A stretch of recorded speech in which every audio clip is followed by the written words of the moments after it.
those of the participants and do not necessarily reflect the views of the Nevis Broadcasting Company Limited or its advertisers.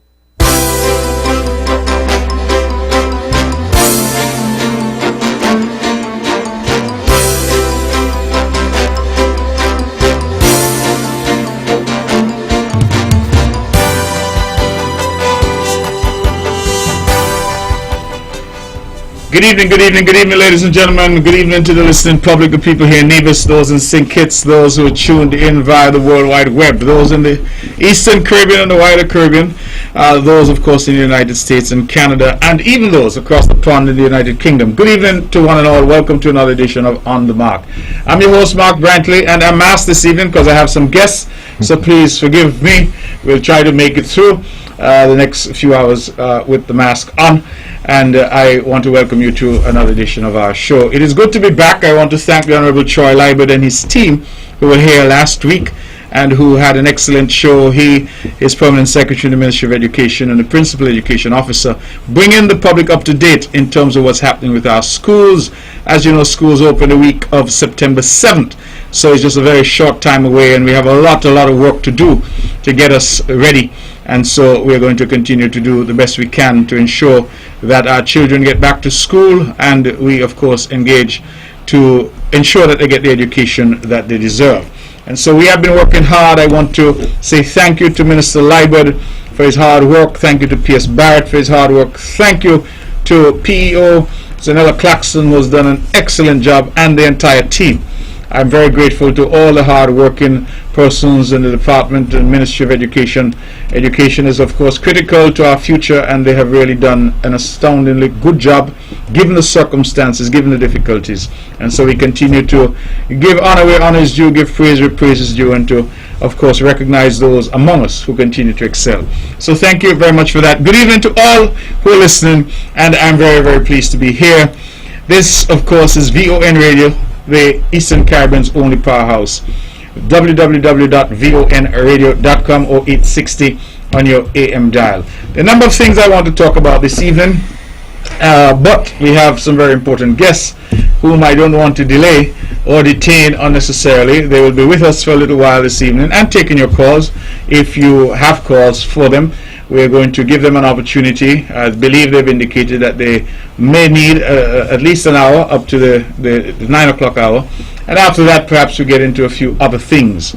But before I hand things over to them, and before I,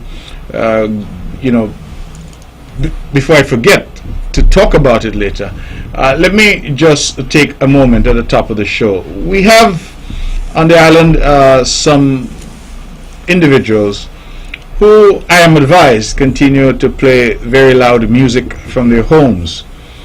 We have a few elderly persons who have contacted me repeatedly to complain that it makes their lives very difficult, that they are neighbors, and of course these neighbors do not act in a neighborly way because they play their music so loudly that it makes others in the neighborhood uncomfortable. Of course, it's against the law. It's also a matter that can be taken to the civil courts as a nuisance. But I will want tonight to appeal to those individuals who are engaged in this. Your music is for your listening pleasure, not you and anybody else. And unless you have a dance hall or you have some kind of fete going on, I see no reason why you should be playing your music in such a way as to disturb those around you who don't want to listen to what you're listening to. So play your music in your house. Matter of fact, I'm wearing a headphone now. Buy a headphone, plug it in, and you can play it as hard as you want for you alone. But I think the habit of disturbing others is very inconsiderate. And I would appeal to individuals out there at the top of the show not to engage in that. Let us be our brother's keeper. Let us try and take care of each other. Let us look out for each other. And so please be conscious that your actions can have an effect on other people which is undesirable. And if we are to live together as a community, we need to take into account each other's feelings. And so I make that appeal at the top of the show. I now have great pleasure in introducing my guests. I have with me the three wise men, perhaps, but certainly gentlemen from our NEVLEC, Nevis Electricity Company. Gentlemen, welcome. I'll allow you an opportunity to introduce yourselves. You'll have to speak as closely into the mic as you can so that we are clear and we get a clear the public gets a clear enunciation of whatever you have to say. I would just like, before I hand things over to you, to tell you publicly that we have on the island been very pleased with the performance of NEVLEC. I think the reliability has improved dramatically. We have had fewer outages, unplanned outages, and when the outages are planned, I think you've done an excellent job in recent times of informing the public. I have often said that whatever the difficulties are, if the people of Nevis know, then they can plan. The difficulties over the years have largely been associated with not knowing. Sometimes power goes off, nobody says anything. I think that has changed, and I would want to publicly commend the team. I think you all have done an excellent job, given the limitations and the difficulties. We know we have old engines, we have, a situation where the investment perhaps over the years has not been done, that should have been done. So we know that you don't have the optimal tools to work with, and so keeping the lights on for us is very important. So I want to publicly thank you, and now turn things over to you. You can introduce yourselves to the public. First time perhaps some of you are on the mark, so welcome to On the Mark, and it gives you an opportunity to reach a very wide audience. We are a widely listened to show, so make sure whatever you say, the public doesn't get upset about it. All right, because when you leave, I don't want anybody to call and cuss me. All right, good. So welcome to the show, gentlemen. So introduce yourself and then tell us why you're here. Okay, so good evening, Honorable Brantley and your listeners, and thank you very much for your kind words. We first of all would like to thank you for providing us with some time on your program tonight as part of our plans to mark a very momentous... First of all, you need to tell the people who you are. I know you're famous, but you don't need... People may not know your voice, they may know your face, and we're streaming live as well, so I've seen you. I'm going to get there. You want to get there? Okay, all right. So I was just saying, I was starting off by saying that we are here to mark a very momentous occasion in the life of NEVLEC. Okay. NEVLEC turns 20 on September 1st, 2020. Okay. And it is also very appropriate that we are here with you, the minister responsible for NEVLEC. And from all indications, you are very pleased with what has happened in the last year or so. And I know that you are looking forward to NEVLEC performing at the highest possible standards. Absolutely. And for your listeners, my name is Gilroy Pulte, and I am the General Manager of NEVLEC. And I consider it an honor and a privilege to have joined NEVLEC on September 1st, 2019. And that was actually when NEVLEC turned 19 years old. So I would have led NEVLEC in its 20th year of existence. And I consider it to be an honor and a privilege to have done so. Okay, so, and I'm sure that you would, as you had indicated, and your listeners and the public of Nevis, the residents of Nevis, would agree that we have matured and grown significantly over the years. And I would say, even in the last year, there has been significant growth in our development. The board and management of NEVLEC agreed that although COVID-19 is looming over us and has affected NEVLEC in many ways, including its finances, that it was too big a milestone not to be recognized. And so we have decided to have a week of activities, although it has been scaled down compared to what we would have liked to have. Okay, the week of activities started this morning, and we are celebrating under the theme NEVLEC at 20, powering Nevis into a sustainable and resilient future. And that theme actually came very quickly from Mr. Ward.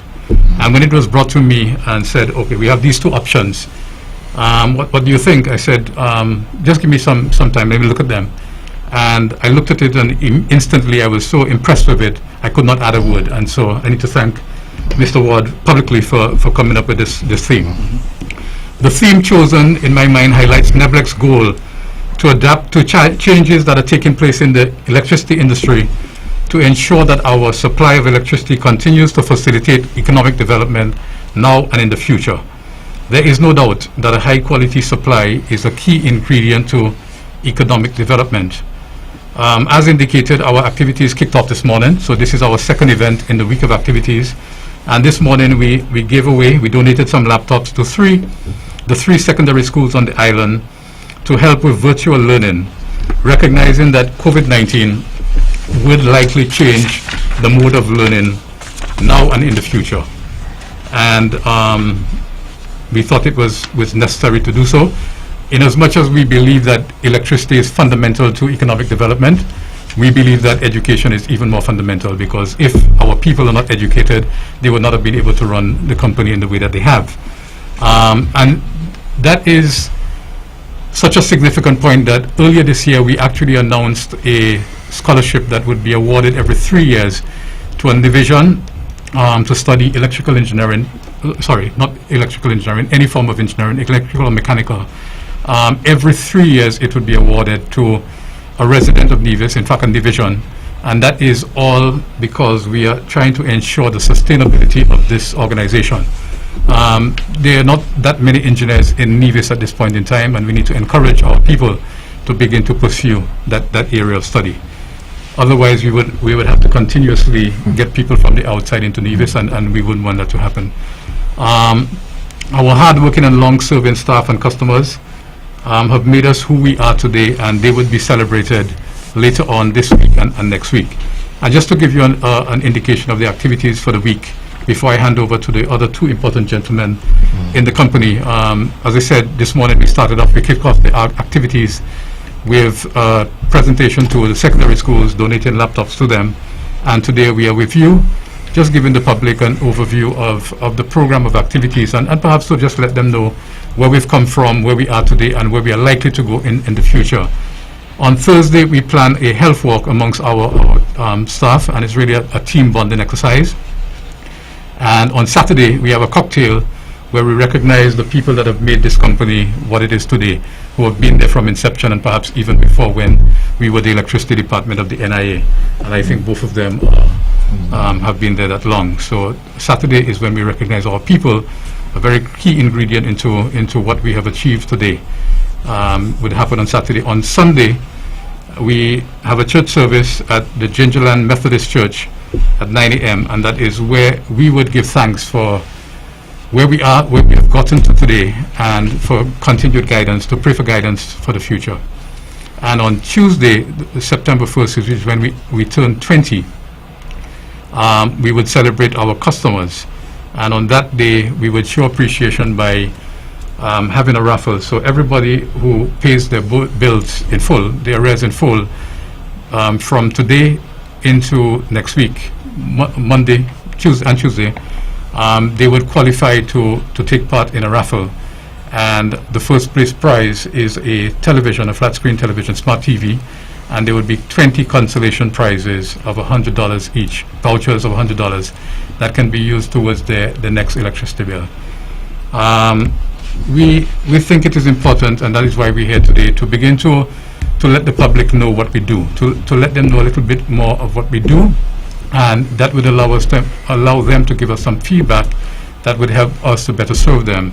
And so without too much more, I would like to hand over to the two gentlemen who really have contributed to the reliability that we experience today. Mr. Ian Ward, who manages the T&D department, he will give an overview of where we've come from, where we are today, and what we are likely to see going forward. And Mr. Springate, who manages the generation department, will do the same thing for generation. So I now hand over to Ian Ward. Good evening. Thank you again, Honourable Mark Brantley, for inviting us to your radio program. And we want to say good evening to the listening audience. We trust and hope that what we're going to present will be meaningful and will help them, our customers, to help us in the process. As Mr. Putty said, my name is Ian Ward. I'm the T&D manager, transmission and distribution manager. My department is responsible for distributing electricity from the power station to the end user, that is to the meter, inspections, installing the meter, maintaining the lines, and also if we have any faults or problems on the lines. T&D also is responsible for emergency call-outs and dispatch. I can say that we have come a long way in these 20 years. I was reflecting with Mr. Pulte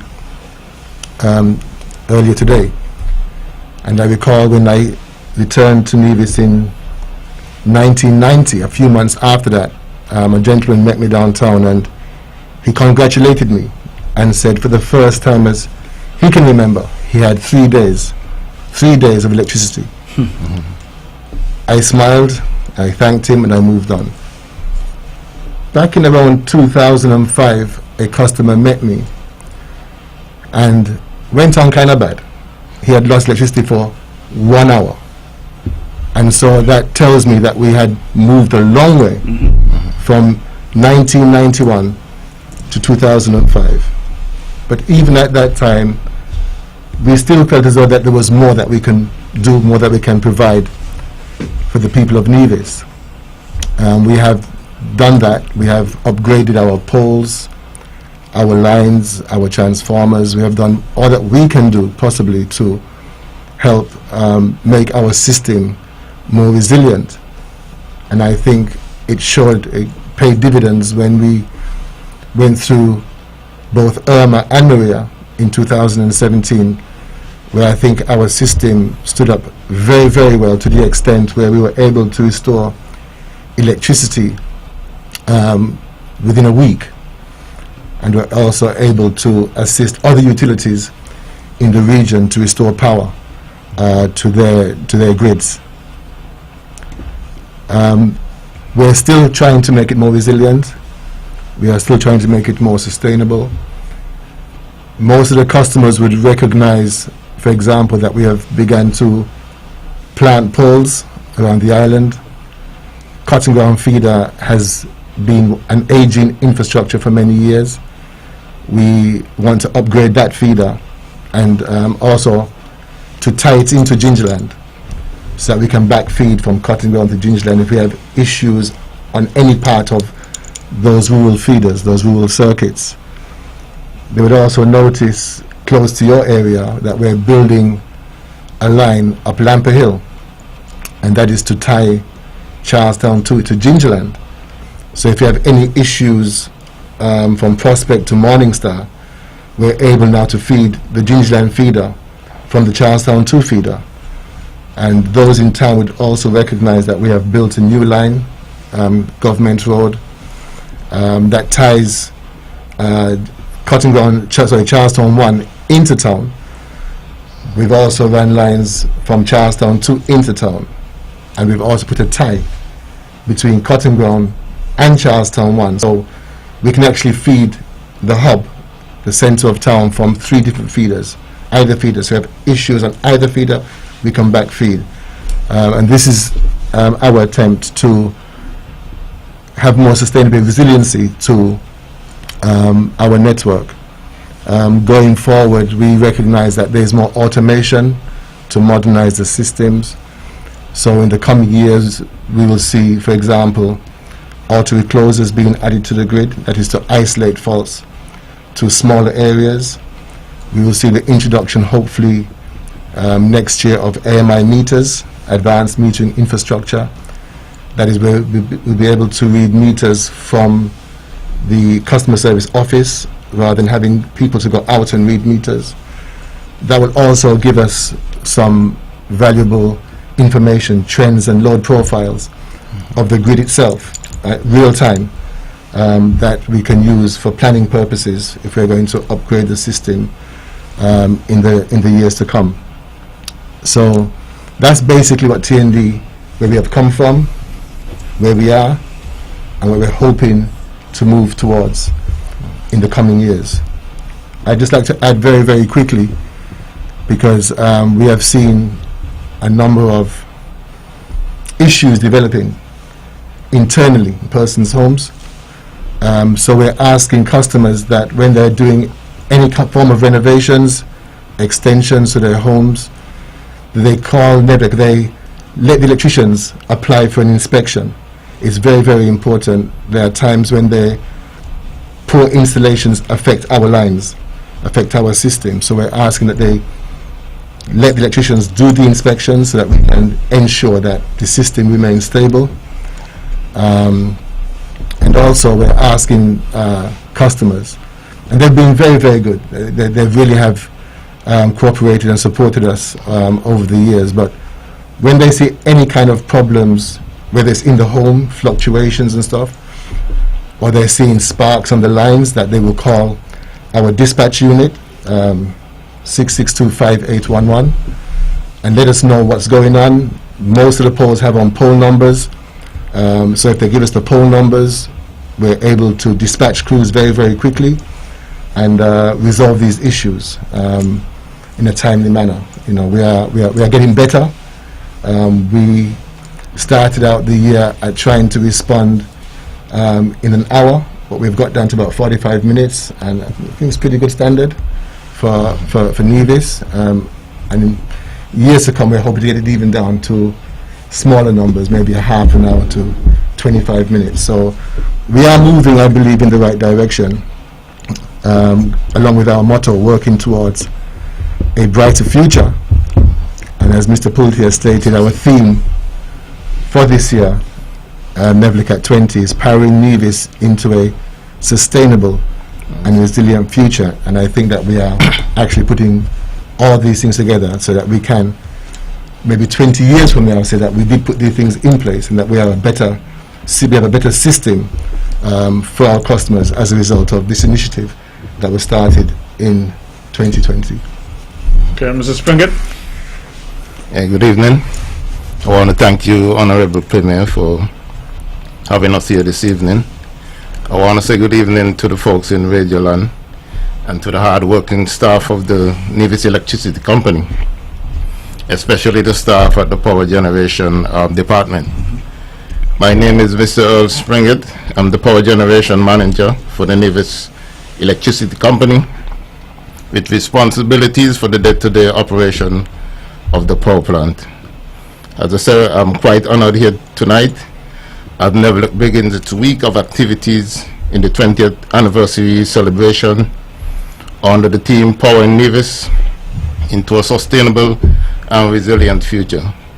It has been a challenging journey for us, but with God's help and hard work, we have endured.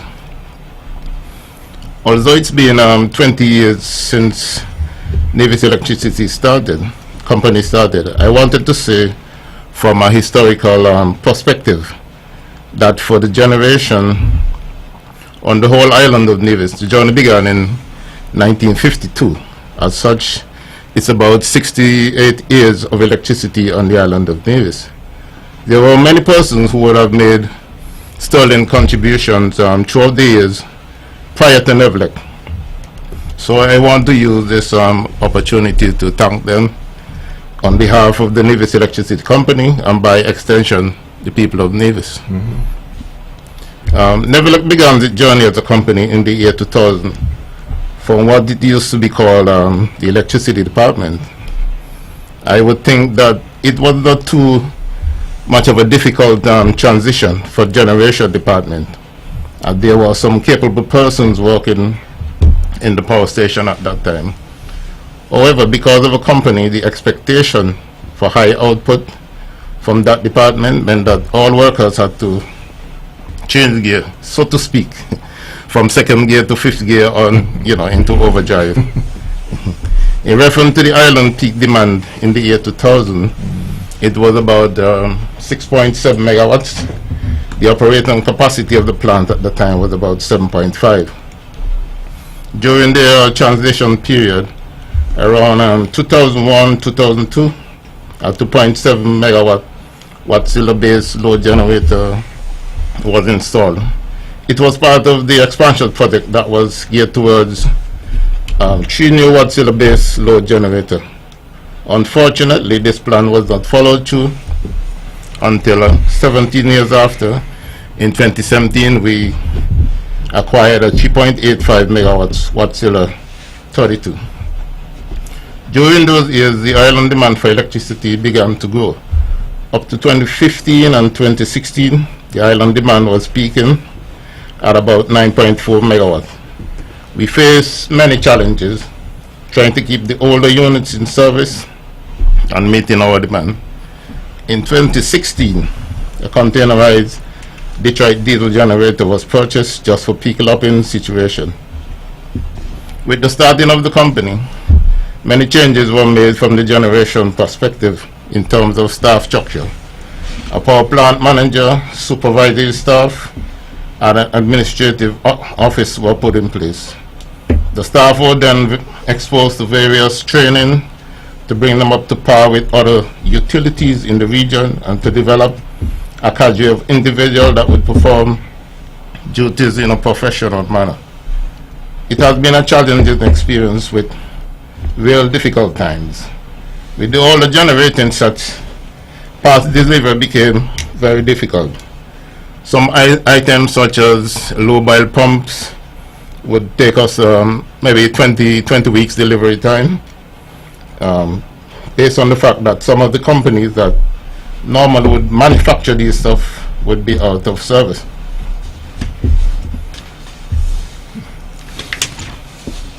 Staff had to be dealing with various problems on a daily basis. It's either electrical, mechanical. It was a constant battle. But on the flip side, though, it was also a rewarding and uplifting experience from the personal development point of view. One can continue to grow at Nevelec and even make themselves more marketable in the region. Staff even began looking, elegantly casual. Respect from the society was evident.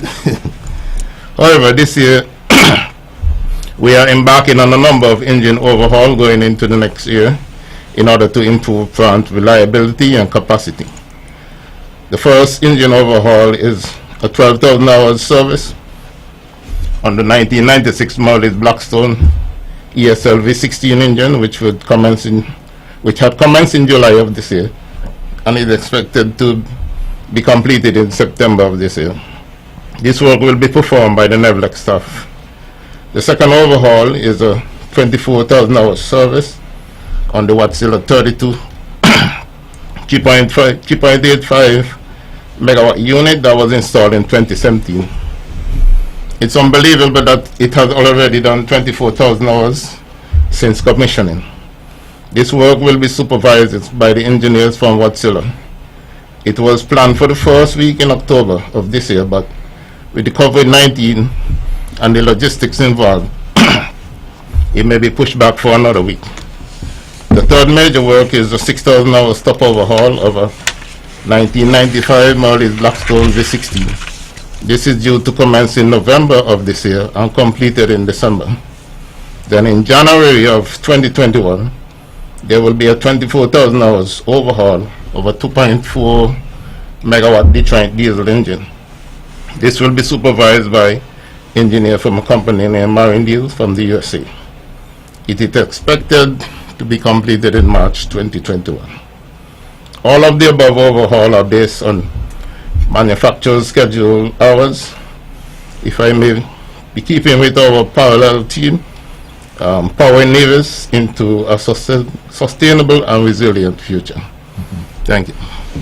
Okay, well, gentlemen, thank you very much. I think all three of you have given us a good overview. Transmission and distribution, of course, the generation, and from the bird's eye view of the general manager. I think that we'll open the lines shortly to hear if the public has any questions of you. But I wanted to get a sense from you in terms of, I think all of us can acknowledge and are grateful for the enhanced reliability of the system that we have seen. And I take to heart what you said, that even with storms that we have suffered since on about 2017, the system has stood up fairly well. Even in the last tropical storm that threatened, I think that the system stood up fairly well. And certainly in 2017, throughout much of the storm, most of us still had power. Yes. So I think that speaks for itself. What would you say to the public has been the sort of contributing factors to enhance reliability that we've seen over the last few years? Well, I think increase in our maintenance. I think also that we have, as a department, we have garnered this kind of environment where we don't want to see persons without electricity. If I'm home, electricity goes off, I don't feel happy. And so I can only imagine what the other customers are feeling. And I think that this has driven us and motivated us to go the extra yard. If you notice that even in building the lines in recent years, we have ramped up the time frame in building the infrastructure, and I think it's just as a result of NEVLEC, the team, the family of NEVLEC, wanted to see better for ourselves and also for the customer base here in Nevis. Okay, I think that the motorists like myself, members of the public, they would see a lot of new poles that haven't been planted. I can think, for example, along the bypass road, as you come out of the government road area, headed towards Pinnies.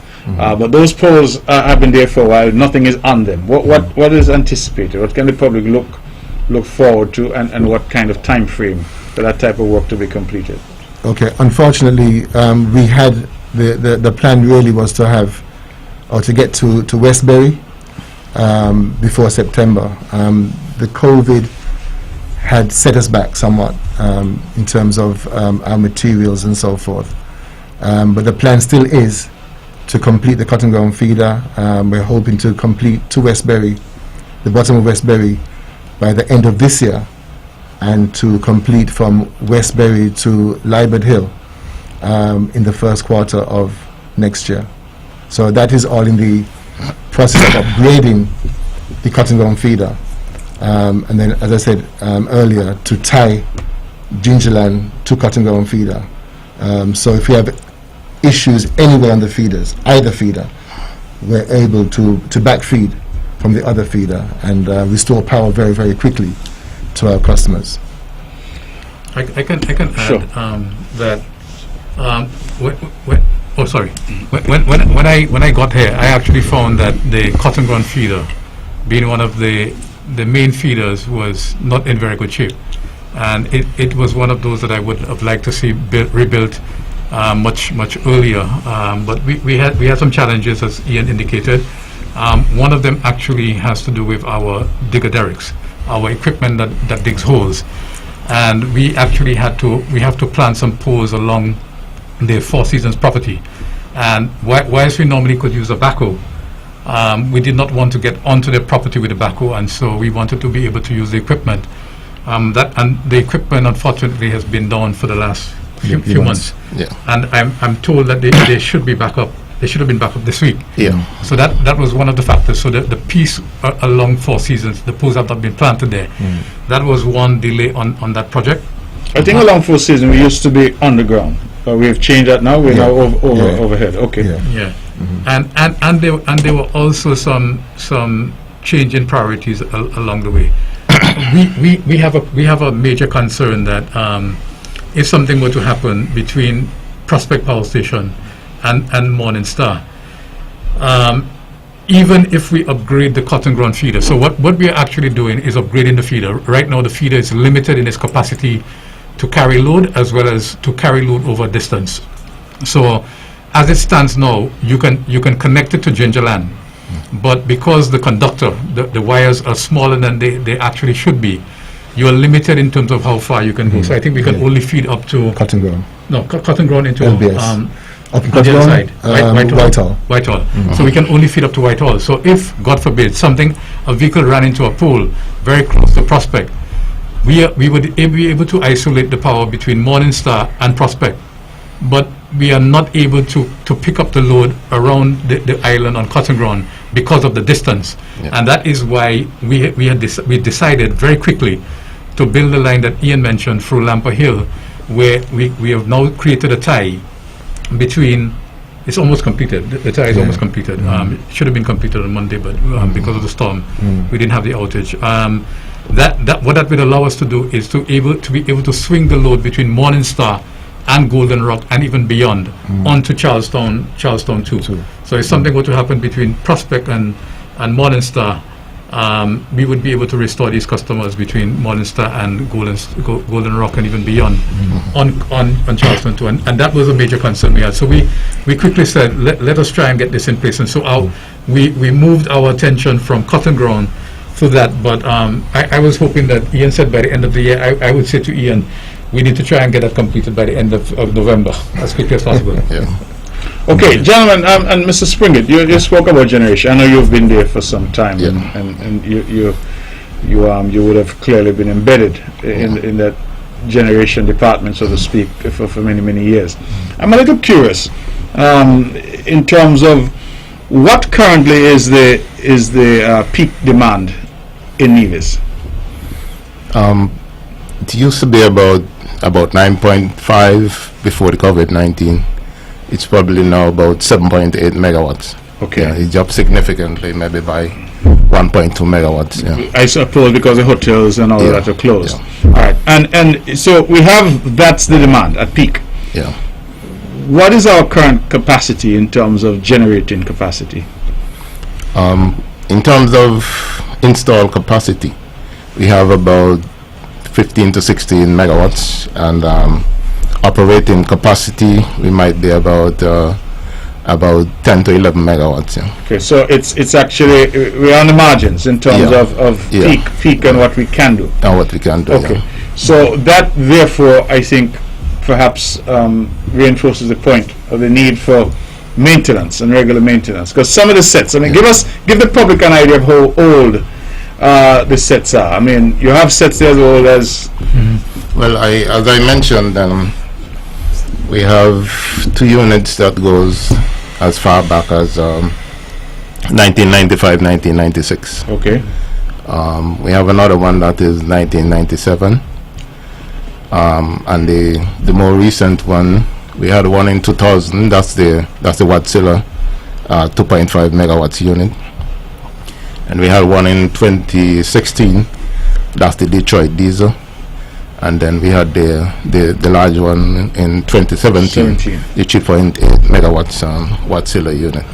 So it would be true to say that most of the units you have are pretty dated, over 20 Yeah. years, a lot Yeah, of them are yeah. over 20 years. One of the problems that we are having is spare parts for those units. 'Cause they're no longer- as no I longer being mentioned, manufactured. long delivery time. Yeah, Okay, So- so when you need parts, they have to be fabricated. they have to be fabricated, time consuming. Well, long delivery time and very expensive. And what about fuel consumption on those older sets?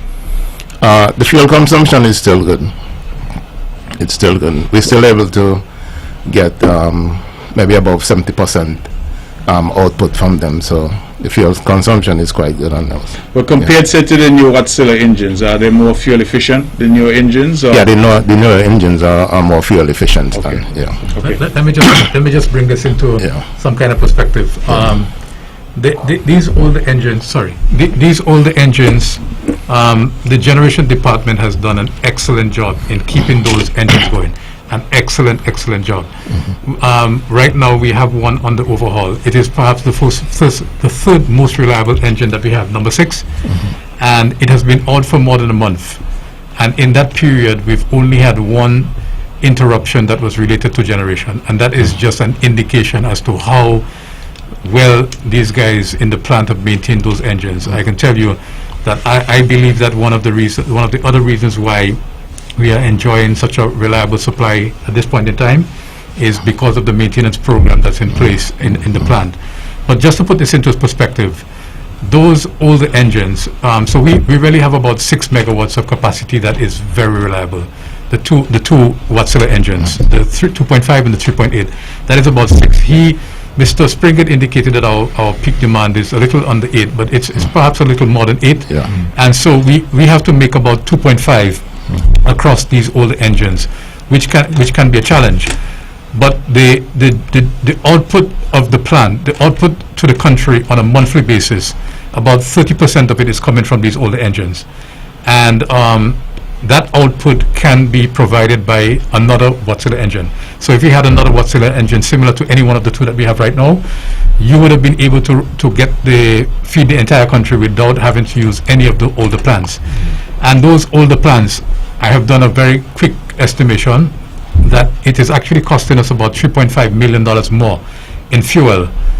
When fuel is at $7 per gallon, it costs us about $3.5 million more in fuel compared to the Wärtsilä engine. So if we had another Wärtsilä engine, we would be saving $3.5 million in fuel alone, and perhaps a bit more on lubricating oil.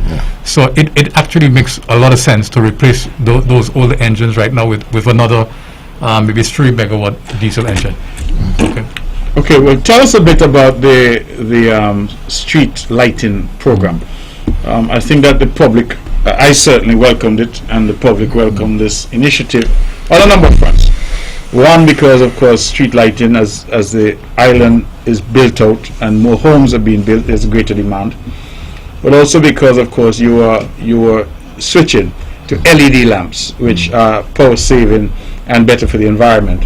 I think the public has been interested in knowing sort of what the status is on that, because as I understand it, all the lamps, the traditional lamps around the island, should be replaced with LED. So could you give us an update as to where we are on that? Okay, I will let Mr. Watt do that, but I just wanted to add that COVID-19 impacted the demand, but I would say that because we have replaced 50% of the old high-pressure sodium lamps with more efficient LED lamps, where the consumption is perhaps 60% lower, 40%, or 40% less than the consumption of the existing lamps.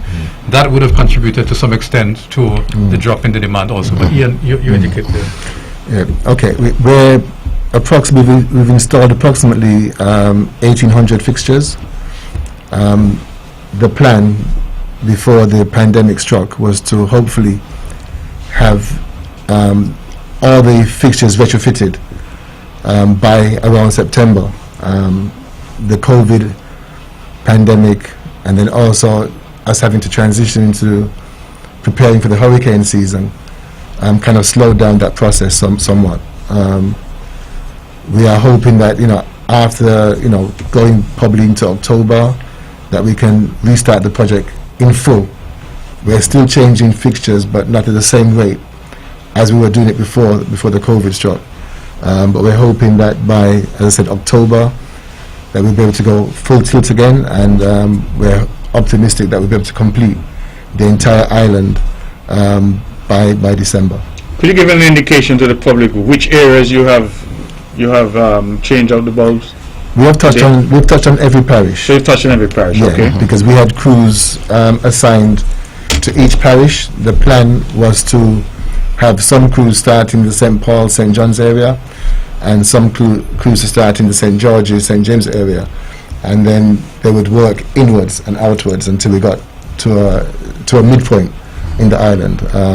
But as I said, after the COVID and everything else, we had to practice social distancing, and so we couldn't have the crews so closely together. But as things start to free up, we will again get back on track with that. And as I said, hopefully we'll be able to install all the LED fixtures by December. But to add that also, we are also right now speaking about floodlights for the entire island. It was a government initiative, a federal government initiative. So we will also be rolling out that program very, very shortly.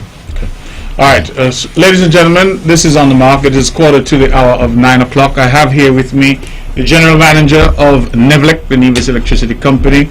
I have the Manager of the T&D Department, and I have the Manager of the Generation Department.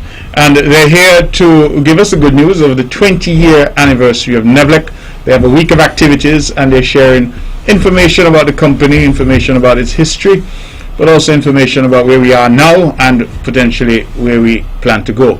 All the developments that we are hearing about innovation and improvements in the system, the distribution system, improvements in terms of lighting around the island, and I think that it's a good opportunity now. They say they're going to stay with me until 9 o'clock, so we have about 15 minutes to open the lines and to take any questions that the public might have for the good people at NEVLEC. Those of you who are calling, please, when you call, these gentlemen don't deal with your bill. So if you're having a problem with your bill, they can't answer that particular question. You have to call customer service for that. Gentlemen, the numbers to call are 869-469-1616 or 869-469-1700 if you have any questions for these gentlemen from NEVLEC. The phones are ringing already. Let's hope this is something for you. Good evening, you're on the mark. Hello? Hello, good evening, Honorable. Yes, you're on the mark. Go ahead. Good evening. My name is Rudy Brown. And Nevlet, they say they're having the 20th anniversary. Well, I got a 20-year-old problem with Nevlet. My problem is, you know, up by the school where we used to go, Ivor Walters School. Ivor Walters Primary, yes. Yes. They say they have 110 current up to that point. And out on the main road where we call Big Path. That stretch of road between there, ever since we applied for current, they said that you have to upgrade the system because in a long time it was 220. Everybody come down the line upgrade. And up to now, 20 years, Mark, I've been to every single manager, including the present one, who is on the panel. Last time I went to him, he promised that he will get back to me. Well, I know he was a little new, so I ain't going to pressure him too much on that. But Ian Ward is aware of the problem. So I reached to you, the minister. And that is a big concern we have. Everybody down this stretch of road from Ivor Walters to the big part don't have 110. I have a transformer in the house, some 10,000 kVA, whatever they call it, and it seems that the size of the transformer is the amount of money you got to pay every year. And I fed up with that. I now looking options of generator with propane or solar. Them are the two options we're looking at now because nobody do nothing. I hear a story about transformer, this and transformer that, but every time when you look at truck knock out a post with three transformer, the next man he back up with three more. So I don't see, I really want to know what the problem is. So I do, it seems that the workers them can't solve it. So I'm asking you, the Premier, who in charge of Nevlet, to please start out, let them start out this area here. It's overbearing. Like I tell you, this is 2020. And not tell me that we can't get 110 current in the little area. Okay. All right, Rudy, thank you very much. Gentlemen, before you answer, I actually want to just add to what Rudy. Clearly, he's frustrated. He has, in fact, come to me and he's indicated that both Mr. Ward and Mr. Pulte has spoken to you. Maybe it would help if you explain a bit, because when I was a boy, everybody had this 220 power. And we started getting more and more appliances from the United States. Television, refrigerators, etc. And those were 110. And so you started to get these transformers. I remember as a boy in your house, you had a transformer with different things plugged into it. And that was a bit of a burden. As we have developed, the island has developed, and there's been more construction, I am told that some parts of the island now are actually 110. Because we have, in fact, moved, I suppose, with modernity and with the times. We're not getting products out of the UK anymore, which is a 220 country. So we're really getting from the United States, Puerto Rico, etc. And we're moving to 110. Why is there such a difficulty in terms of that transition? And I hear the frustration because I'm from Brownhill, and the distance between the Ivor Walters and Big Part, as we call it, which is the Island Main Road, is not really that great a distance. And other people in that area would have 110 power, but that little stretch where there's some homes there, they do not. And so I think it might be an opportunity for you to explain the technical side of things to the public so that people understand what is involved, because the truth is, for some like Rudy, just looking at it from a layperson's perspective, as I would look at it, we can't see why it is that this would take 20 years to be resolved. But can I just apologize to the gentleman? I think I do have a recollection. He works at Solid Waste. Yes. And he happened to have been in the office and just decided to come in and see me. And the next day, I actually visited the site with Mr. Ward to assess it. And I found that, based on his guidelines and what has been done, we were not able to supply the 110 to him. And I must apologize to him. I did not call him back at the time. I did not even have his number, but I should have gotten his number and called him back. So I apologize. I will allow Ian to explain, and I will add as necessary. Go ahead, Ian. Okay. The system that we have in place right now is a 230 volt 60 cycles or 60 hertz system, which we would know as live and neutral. It's what we inherited from the UK. There are areas where we're able to have a hybrid system, which is 0110 0-20, and we would offer some customers the 0110. The unfortunate thing is that most customers want the American 3-wire system, and it's very, very difficult because many customers in those particular areas are reluctant to upgrade their services to comply. When you say their services, what do you mean? The supply to their homes. In other words, they don't want to do any work to their homes. Okay, so their home, the wiring in their home would have to Correct. change, that's what you're saying? Correct. Okay. And also the mains coming from the home back out to the meter would also have to be upgraded to facilitate the 230 115 volt supply.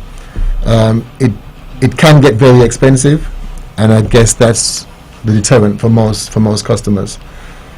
Where customers in an area where they do comply, or because of comply, then we are able to reconfigure the transformer, pull the extra line, and give those customers the 230 115 volt system. In the case of Mr. Brown, I think what had happened was we were working along with the road project, and we had upgraded the poles, and we had actually reconfigured the area so that some of the houses are being fed from Victoria Road coming back in, because it was a large area, and we wanted to maintain the reliability of the service, so we took some of the customers and fed them from Victoria Road, and then the other customers were being fed from Ivor Walter School. There will be a point in time where we will, and right now it's something that we're discussing about offering more customers the 0110 supply from the same, what we term as the 230 volt transformer. The capability is there. The transformers have a center point whereby we can put a neutral in place and go across the center tap to supply 110, and go across both windings to supply the 230 volt, the traditional service. But it is proving difficult in the sense that customers, many customers are resisting the change. So well, let me understand, because I don't want it to get so overly technical. Can I just attempt okay. to add on to what Eno's saying? So there is a very, very big demand for this 110 supply, 110 to 20. And I've actually told Ian, we are in the business of serving our customers. And because there's such a huge demand, we need to develop a strategy for satisfying that demand. But he's explained the challenge that we have right now, and let me try and put it more simply. You can get a 110 supply, 2 wires. You can get a 220 supply, 2 wires.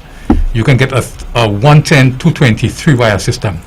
Now, it is not difficult to give 110 straight 2-wire and 220 2-wire from one system.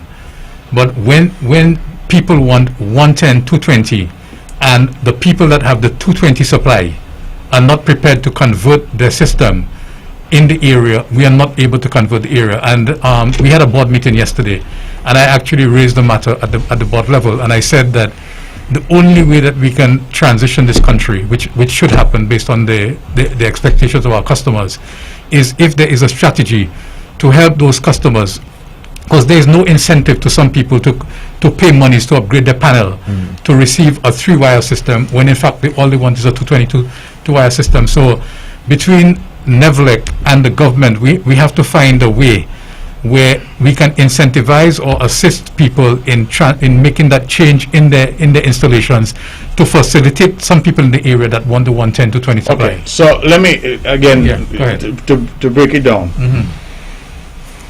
This may not necessarily be a NEVLEC issue or exclusively a NEVLEC issue. No, it is not. No. Okay. It's not. No. So let us say we have 10 homes in the area. Rudy is calling from an area. I could probably count them, the number of homes coming down there. I think maybe off the top we have 1, 2, about 8, let's say, homes coming down that stretch, right? Yeah. Now, you're saying that some homes may have the 220 as he does. He wants 110. What does Right. he want? 110 to 20 or 110? He specified 115, but sometimes they say 115, but they really want the three-wire system. If you have like air conditioning units, in most cases you'll want both the three-wire Okay. system. But the point I'm getting at, he's one of 8 homes.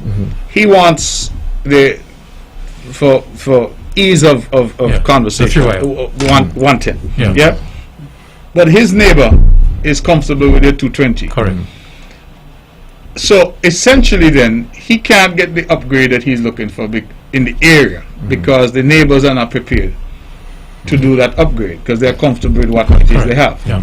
So that might be part of the issue. That is the issue. That is the issue. Okay. There is a way around it, but it is too costly and doesn't make sense for the country. We would have to put in a separate transformer for the gentleman and one for the other people in the area. And that's the only way. And what it's going to do is increase the cost to the country because the more transformers you put on the system, the more electricity you lose. Losses, yeah. There's something called system losses. Some of the electricity is lost in the system, and the more transformers you have on the system, the more of it you lose, and it costs money. And so that is not the most efficient way to deal with the problem. The most efficient way is to get people to transition, and we have to find a way to help the people that have 220 systems to maybe just change a panel to a 3-wire. Nothing would change in the house except the main panel, you know? Okay. Okay. All right. Let's go back to the phones. Good evening. You're on the mark. Good evening, Premier, Good evening to you. and to your guests. This is Jennifer Freeman from Rice's Village. I have 110 electricity in my house for years. I have a neighbor above me who have to pass by me, and they have 110 electricity. And I have been asking about the same. I even asked my cousin Stedman, well, what happening here if I can't get it? The office as well in town there. And I haven't had a kind of response. I mean, in the positive, and it's 110. I have a large transformer in my house. Everything is 110. So I would be grateful now you're having your 20th anniversary. I won't be in part of the raffle because I paid my bill already. So please help me out and please come and check me that I can get the 110 from the government line, and then I can done away with my Transformer. my transformer. So what does the gentleman who was talking a while ago before this last person have to tell me? I'm listening. Okay, we'll look into that possibility. I think that there is a 0110 supply in Rice's. Right in front of me, Yeah, yes. I'm not certain where you live, but I can find out. So once it's there and it's available, then there'll be no problem. We'll just do a quick inspection of your home, and then we'll be able to supply you that 115 volt supply. You all recently put it there. Was it last year? Or Yes, some yeah, recent, yes. yeah. We did some work in the Rice's area recently. We upgraded the poles. I live And, right there from yeah. the corner that with the transformer that blew out with the thunder the other evening. So please Okay. look me up here. Okay, I will definitely find out where you are exactly, and then I'll come personally and come look for you. Thank you. You're welcome. Okay. See what kind of power you have? The man say coming personally to look for you. Let's go back to the phone. Good evening. You're on the mark. Yes, Mark. Yeah. Question for the gentleman. What is Rudy again? Rudy again. Yes, Rudy. I'm listening to the program. Have there been a survey done to check to see that who ain't upgrade for who ain't upgrade? Because the reason why I'm saying that, Mark, when we were building, the electricity department advised us to upgrade that system so that they could take both currents. And I know my home is situated and set up for that. Okay, so you're ready. Yeah, and everybody in that line, Mr. Fire, everybody is rebuilt in recent time to say upgrade to that system. So have they done a survey to know, rather than just suggesting that some may not be up? Okay. They need to have a survey and know who is up or who need to be ready. Well, when you think about it, from Ivor Walters come down, right? You have Edo, you have Foy, you have across the street from Foy. You have my aunt's house, you have mine, you have Miss Harold Walters, and you come down, you have Brenda and them come down the road there. All them houses been done since everybody balling with this transformer. Okay, well, it might be worthwhile having a look at it, gentlemen, and see, because we will look at it. it is a concern, but it's Rudy is calling in now, and he's clearly very frustrated by it. But I can tell you that I have had other indications. But I'm happy that you've explained the problem, because I myself didn't understand. You know, in those areas where transformers are installed, is it that the customer is required to pay for that transformer? What's the usual process? No, there's no once. As a matter of fact, we take on the cost ourselves. Once all the customers comply, NEVLEC takes on the cost to reconfigure the transformer to pull the extra lines. All that we would ask is that they have an electrician on hand on the day, so that we can, you know, upgrade the system from the traditional 230 2-wire to the 3-wire system. Just to go back on what Mr. Brown was saying, that transformer also feeds back over towards the Seventh-day Adventist Church, going towards Bridgegut. Bridgegut, right. It also feeds back up into Cane Gardens, that small road. So it's just not simply that stretch of road that he's referring to. It actually feeds a bigger area. So yes, he is correct that there is 3-wire on the upper road. Because that some years ago we actually upgraded the special ed Cicely Brown School, as well as the Ivor Brown School. So having upgraded those two schools, we were able to give all those persons on that stretch of road the 3-wire system. Rudy, I think the gentlemen are committing to have a look at it, and I will certainly remind them. Okay. Okay, thank you. Okay, my brother. All right, gentlemen, it is a little past 9 o'clock, but the phones are ringing, so if you don't have anywhere to go, then let us continue the conversation. Let's go back to the lines. Good evening, you're on the mark. Nara, well, glad you got Ian on top there. Ian, this is Rodney. Hi. I came by you, right? I tell you, it's the house at Cane Garden. Nearly every room got in a transformer. You understand? I tell you that I was building, and everything I have at Pony Grove, they are 110. How much for transformer me gonna to put in the house up there? You know what you said to me, Ian? I have to go on and all up in Cane Garden. The customers, to write the petition that is, if you get a certain amount of people, right? That's the only way I can get 110. So what's the answer to it now? Well, the answer is still the same. If the persons in the area comply, we are willing to place a transformer in the area, just on the main road. We would isolate you from Cane Gardens and feed you from that transformer. There are a couple of persons in the area, in Victoria Road itself, who are also who have also complied to the 3-wire system. So it just simply means that I would extend that 3-wire around the corner and extend it back to your home. Because then, Ian, when you look into people how, well, I only can speak from up my area, Cane Garden. Yeah. Everybody got all of 2, 3, 4. You're struggling and transformer to a fridge. You got job card leaders to your house, something with children and things. And it's long time I've been telling about it, Ian. And I tell you, me not going up and down, go ask nobody. Because I believe electricity is supposed to do that, not us. And so now I'm here, just come in here and I put on the radio and tell me here, Rudy. And I said, well, since I saw it go, because Rudy talk about he down there, me talk about me up there. Right? And we need the 110 man, because then you know how much things me got? Even simple fun, you got to get transformer or it, and everything a transformer. Mark, you got 110? I have electricity.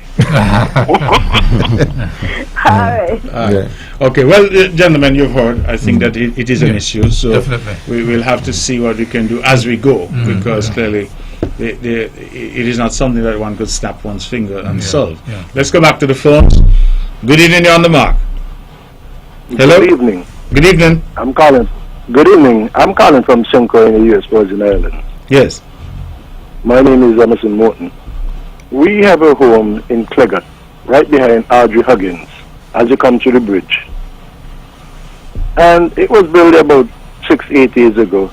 And just like I'm listening to these people with the 110, we were aware for 110, but at the time they said there wasn't enough homes or wasn't enough wires to get to us for the 110. So we had to put in a transformer. Do they have any, what should I say, do any plans to go in that area with 110 in the near future? Remind us of the area again. You said Cleggan? Right behind Audrey Huggins as you come to the bridge there. If you're coming from the Methodist Church and you look over the bridge, you'll see on the left-hand side there, there's a home that we had there for about 6-8 years. And we were wired for 110. The electrician tried to get us. But at the time when he was trying to get the electricity, I don't remember if they said there was not enough wire to come that way or transformer. But we had to buy our own transformer too. And now we're on the transformer thing. I thought I'd call and find out if they have any plans to go in that area. So we are all here looking at each other a little puzzled, trying to determine exactly. You know where the old Central is? Yes, Central. In Cannon. Gingerland? Cannon, right. Yeah. Well, just as you get off the bridge, there's a left turn going in a little alley there. I see. Behind Audrey Huggins. Okay, gotcha now. That's Old Manor. Old Manor, you said. Well, I suppose Old Manor, he says It's Cleggan. not really Old Manor. You're coming through the bridge. As you reach the end of the bridge, the old Central will be on the right. And it's turning there by Walters. Okay, The gotcha. girl sells gas and all that. Gotcha, right. So it's off the main road, right there. You're right. Just Yes. one house behind Audrey. Okay. I think. And I can't remember exactly what was the problem, but they had to do it, and they couldn't wait on the 110 because either the transformer was too far or there wasn't enough customers. I can't remember. But because we're not living there and we go home and, enjoy whatever we have, only as you're talking is on tonight, it's interesting to know if they have any plans to go in that area. So I listen. Okay. All right. Well, gentlemen, I don't know if you can answer that off the bat, but it is Try and right. It is that area as you come across that bridge along the Island Main Road. The old. it's not far in. Yeah. I understand, caller, and thank you very much for your call. As you from the Methodist Church in Gingerland, come into town, you're going to come across that bridge, and then there's an old broken down place on the right that they used to call Central. Cannon used to have a thing, and then this is the opposite side of the road. Okay, so Cleggan Estate. Going into Eva Wilkin. Is it Eva Wilkin? Yeah, Eva Wilkin will be a little farther along, Okay. and to the left. Yeah. Depending on how close he is to Eva Wilkin, we'll be able to supply 3-wire. Presently, that's being fed from Chickenstone, but we have a transformer there by Eva Wilkin. We're actually feeding some houses below Eva Wilkin, going back to a Bob-up shop. Okay. Yeah. Okay. So that area, we've actually converted that area to a 3-wire because all the customers complied. They said they wanted it, so we extended the line, brought in the electricians, and we were able to transition from the 230 to a 3-wire system. Okay. If he's close enough to that transformer, then we can extend a 3rd line and give him a supply. Okay, well, caller, there may be a solution. I suggest you have your agents here. You're in St. Croix. Your agents here can go in and speak to the good people at Nevlec to see what's possible. Yeah. All right, gentlemen, it's 10 minutes past the hour of 9 o'clock. I suppose I want to end it here and to thank you all three for coming. I suspect that you would need a show of your own because I think there are lots of questions that people have. But I really would want to thank all three of you, General Manager of the transmission and distribution, and Manager of the generation. And to end really by thanking each of you for the excellent service that you're giving and have given to the people of Nevis. 20 years for Nevlec. May it continue to grow and develop, and long live Nevlec. Mr. Pulte, thank you for your service. You didn't say it here, but Mr. Pulte is leaving us. I think I can say that. And so we want to wish you all the very best in your future endeavors. We thank you for the service that you've given us and the time that you've spent with us. And we hope that you'll come back from time to time to see us and certainly to see the ongoing improvements that we hope that we'll be making at Nevlec. So I'll give you each a moment to make a final comment and perhaps to remind us of the week of activities and what folks can look forward to. Yeah, so Honorable, I'd like to thank you for having us tonight and for thanking me for the service that I've offered. I wish the Nevlec well going forward. I am confident that NEVLEC has the technical capacity. These two gentlemen that are besides me, they are very sound in the areas. I have no doubt that we have the technical capacity to move the company forward. I just hope that they can continue to function as a team, and if that happens, I believe that we will grow from strength to strength. And I wish NEVLEC and the people of Nevis all the best going forward. And I will certainly be here from time to time, and I will be, I'm sure, influencing decisions from a distance. Thank you. I want to thank you again, Honourable Brantley, for allowing us to take up some of your valuable time at your show. We're just happy to be here. We're gratified to know that we're pleasing you and pleasing the public, the customers of Nevis.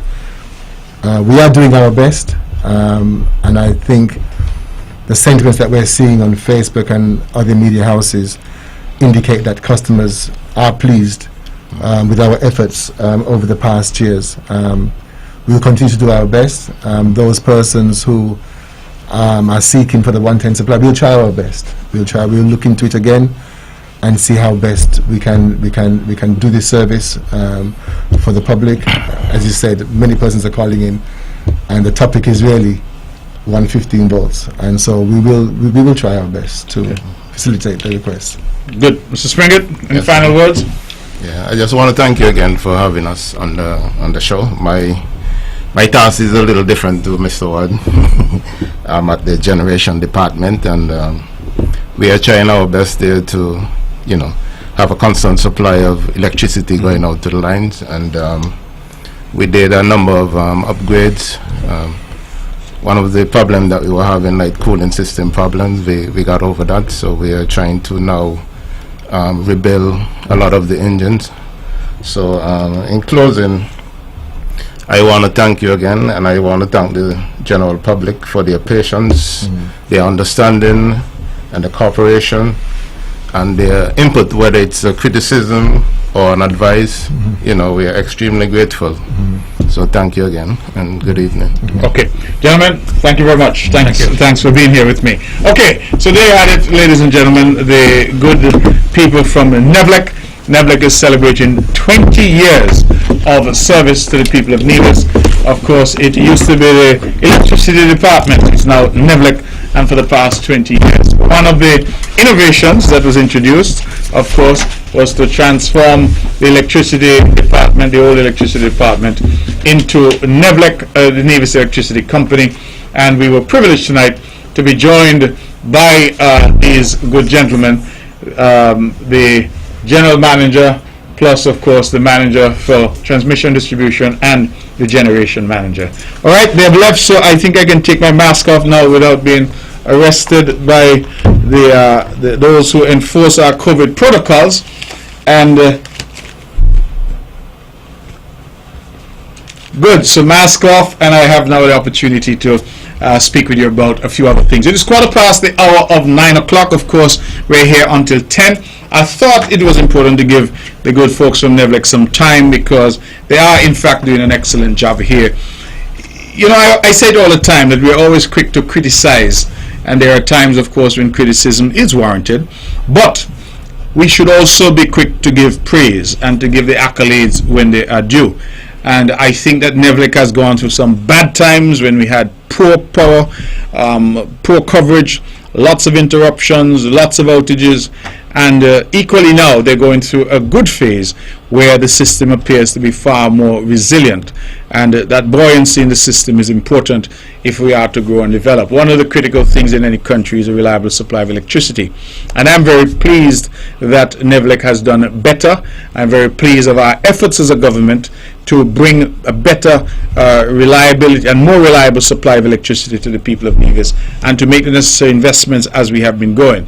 You will have heard that the investments have not always been adequate, but certainly we have been able to add some new engines, one in 2000, one in 2016, and another in 2017. And we are looking to see what more can be done to ensure that we have a reliable supply of electricity here for the people of Nevis. I want to thank Mr. Pulte again. He came to us from St. Lucia a year ago. He has really done a fantastic job, and we wish him all the very best in his future endeavors. So that was the NEVLEC phase. We have about 45 minutes left, and I wanted to spend a few minutes. Tonight I attended a closing ceremony for the taxi and tour operators course, and we had some 85 persons, I'm advised, who started that course. 72 persons were able to graduate that course. And what that means is that 72 persons will now be moving on to become taxi and tour operators. It says to me that our people, and what I found interesting of those 72, the average age of the attendees was 35, and there were 15 women in that number. It tells me, therefore, that our people are stepping up to the plate. I keep talking about small business. I keep talking about unleashing the entrepreneurial spirit here, and I'm very happy to see so many people stepping forward. Taxi in the taxi business is good business. It can be excellent business. It depends, like any other business, on what you put in. If you equip yourself, make sure you're familiar with all the regulations, make sure your taxi is in good shape, good order, it's clean, make sure you yourself dress appropriately, present professionally, and make sure you have the knowledge about Nevis and about all the sites and all the attractions, and develop your own tours if necessary. And so I was very privileged to be there with the men and women who graduated this evening and received their certificates. I want to go on record to thank the Ministry of Tourism. Ordinarily, they would charge $100 for that course. We waived all the fees for that course because we recognize the difficulties occasioned by COVID. And we are very pleased that so many people stepped forward in order to do the course. I want to thank P.S. John Hanley. I want to thank Nicole Liebert and the entire team who worked really hard to bring this course to fruition. We had not had one for 2 years, and so the number that came out. Just to give you a sense, the largest number of people we've ever had for the taxi and tour operators course was 40. This time we had 85. So it really gives you a sense that more people are interested, and perhaps it is also a reflection of the fact that people have been laid off from some jobs and are looking for alternatives. Well, we welcome that, and I encourage persons there to seek to speak to SIDU about the small business loan initiative that we have, the small enterprise initiative, where we are seeking to advance up to $100,000 at 4% interest for businesses that are viable, so they'll have to go with their business plan. And that is available, that facility, to women of any age and men who are under 35. So youth and women, those are the people that we're trying to cater to. Let's go to the phones, and then I'll come right back. Good evening, you're on the mark. Hello? Hey, man. Yes, go ahead. Okay, what I hear people say, Jovan will be management of let's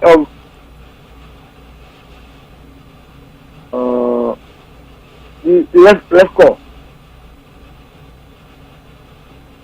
It's true? Caller, that these are matters that would have to be discussed by the board. I'm not a member of the board, and so I don't have any knowledge of that at this point in time. We have a general manager in place, and I believe that there is a search that is ongoing now for a new general manager.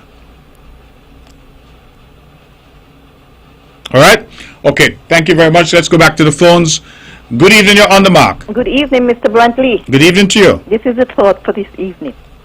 A time of crisis is not just a time of anxiety and worry. It gives a chance of opportunity. It gives a chance and opportunity to choose well or to choose badly. Have a great evening. Thank you very much, and we've missed your thoughts. So I'm very happy that you were able to get in tonight. And always, we're in a time of crisis now, so that is very appropriate. Let's go back to the phones. The phones are lighting up. Good evening. You're on the mark. Hi. Good evening, Mr. Brantley. Good evening to you. I have a question for you.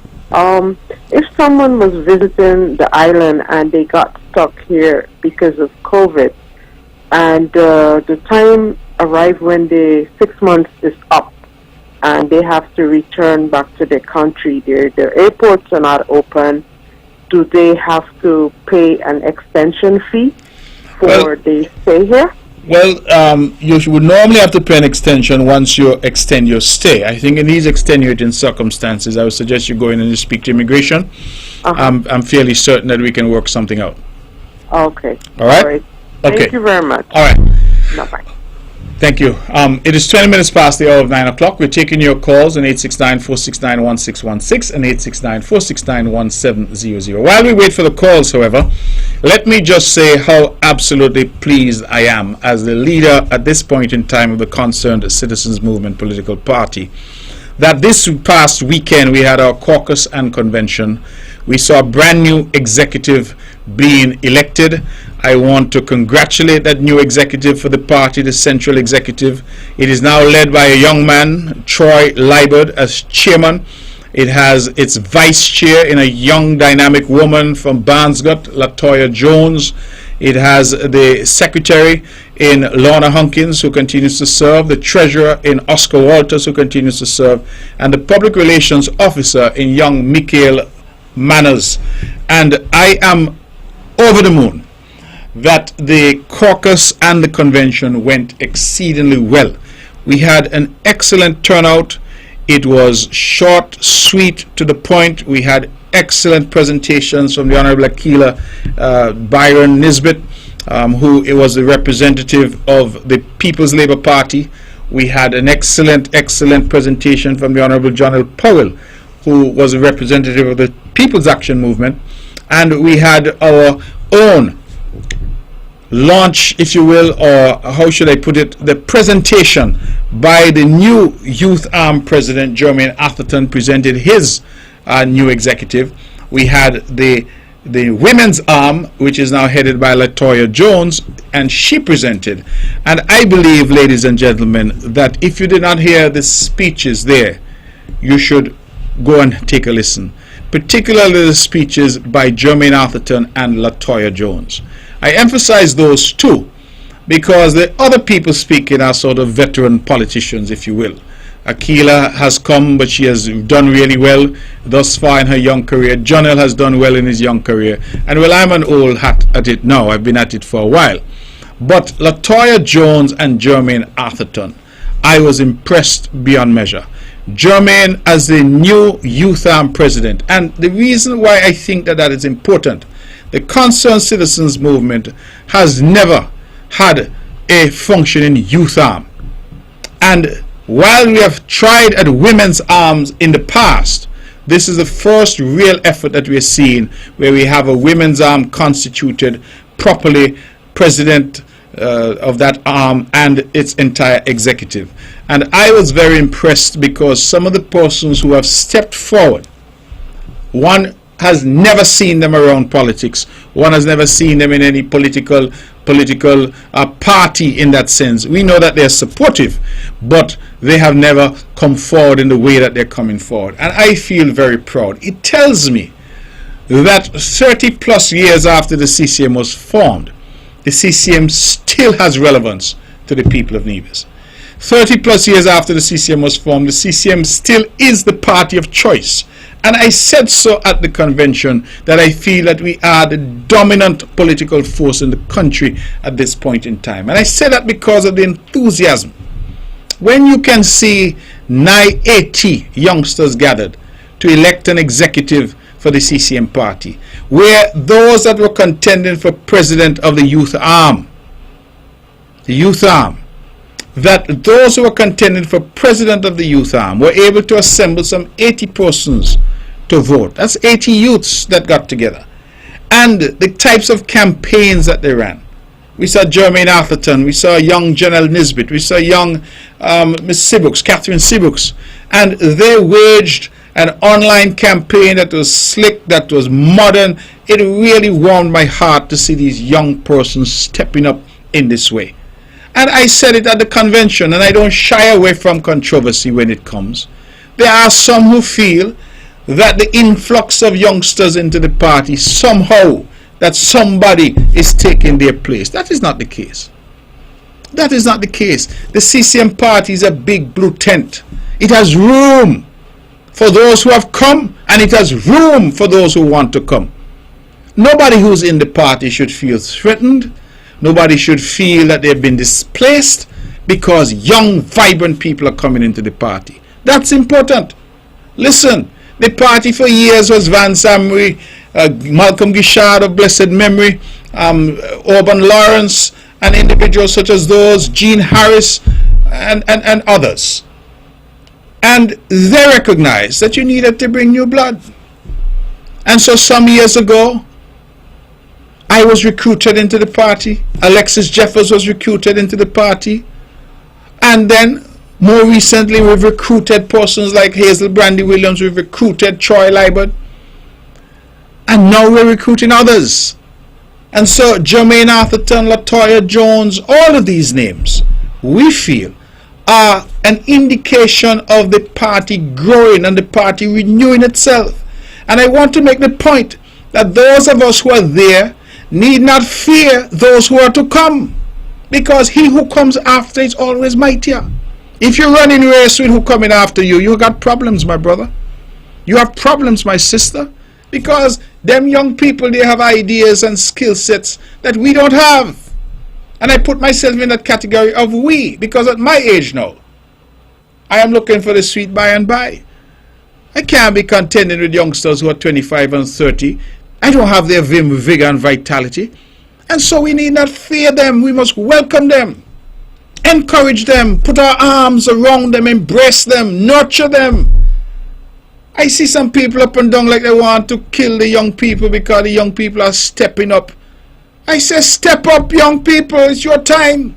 Step up. And so long as I am leader of the CCM, I'm going to help you to step up. I don't know how much longer I'm going to be there.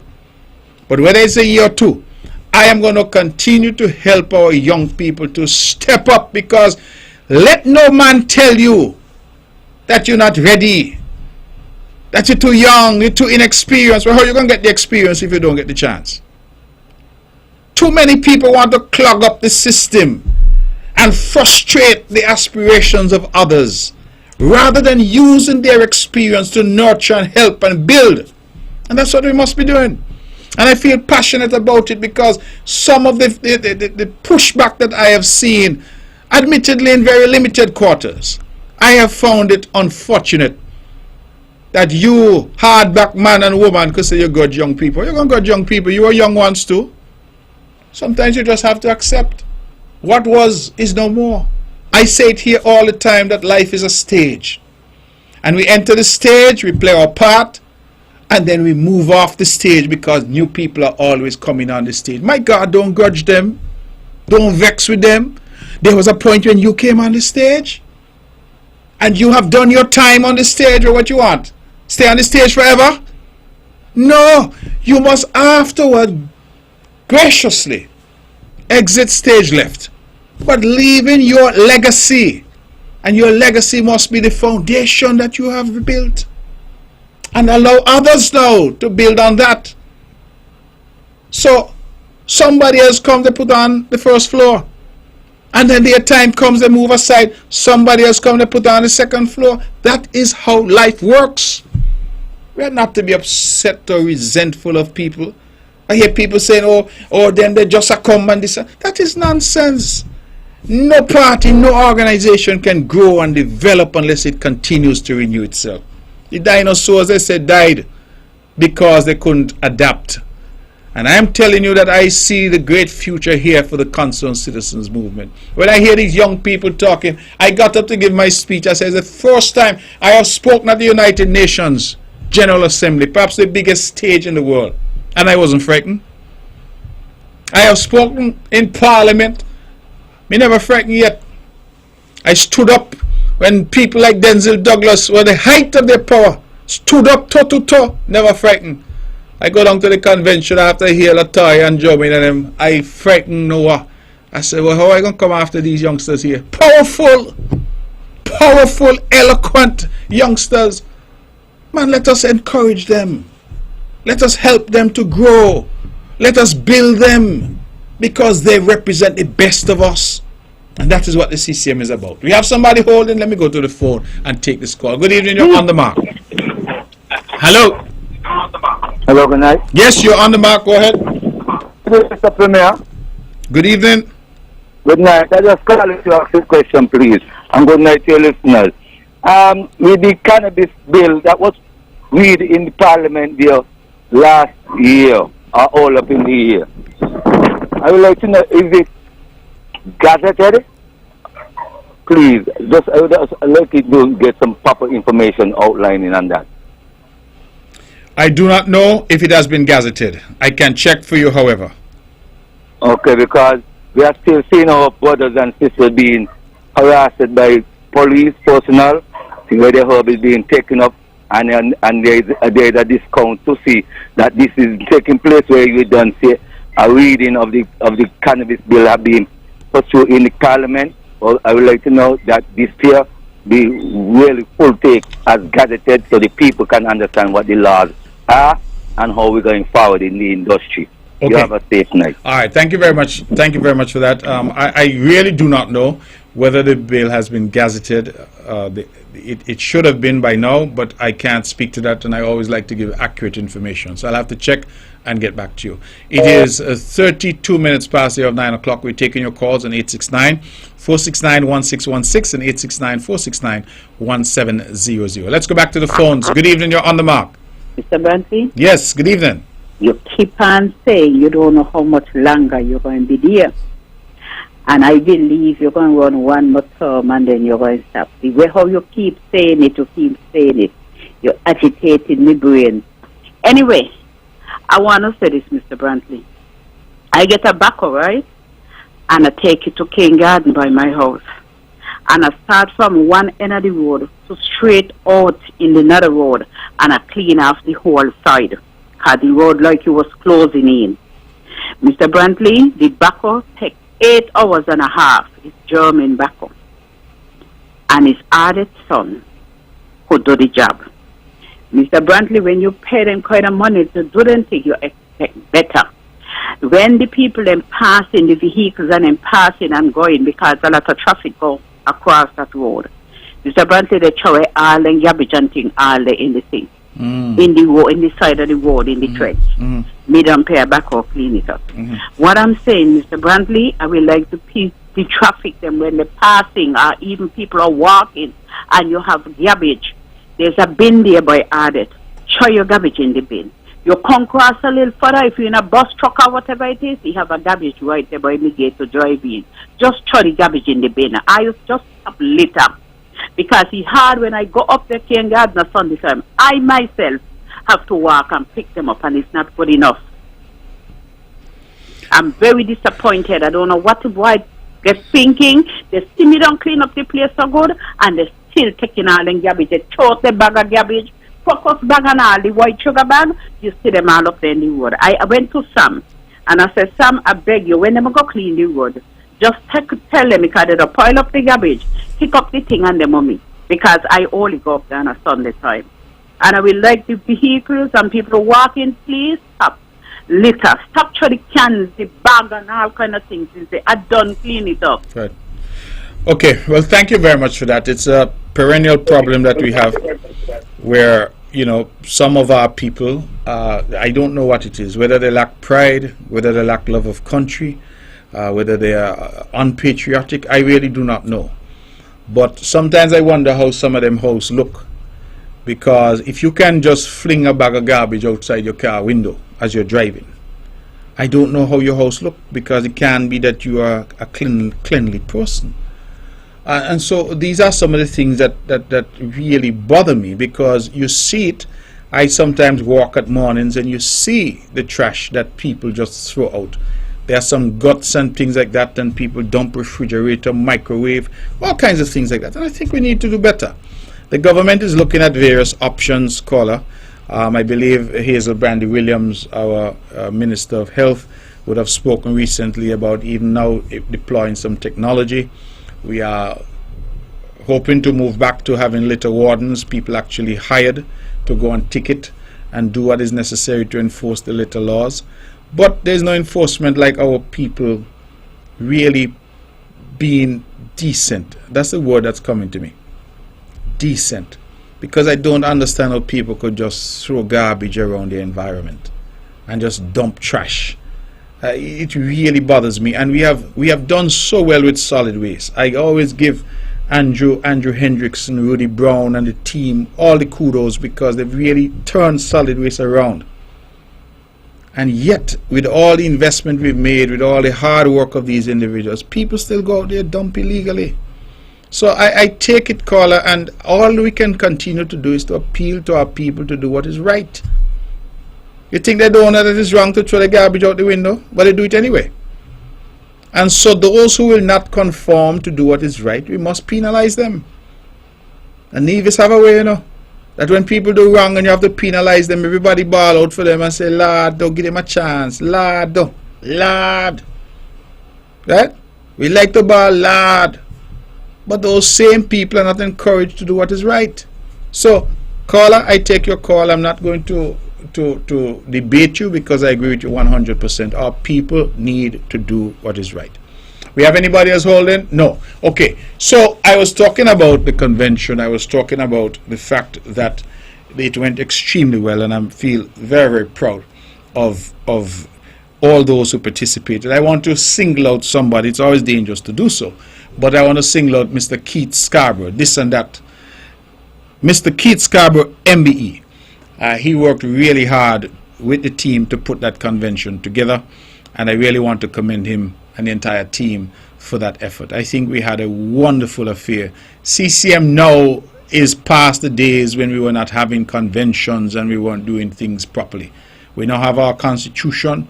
We are having regular conventions. We have democratized the party in a way that we feel that the future demands, so that individuals now can put up people for various positions. And I think the public is looking on. When young people can gravitate to an organization in the numbers and with the energy that they've done, young people are looking on, the general public is looking on, and people are saying, hey, I want to be a part of this organization because it's a winning organization, it's a principled organization, and it has good leadership. I want to be a part of it. It has good pedigree. And I think that is what we in the CCM must continue to do. You're going to hear a lot of naysayers. My personal motto, as I say, is to ignore the noise. You can't listen to everybody, because if you listen to everybody and you try to kick at every barking dog, you'll never get up the hill.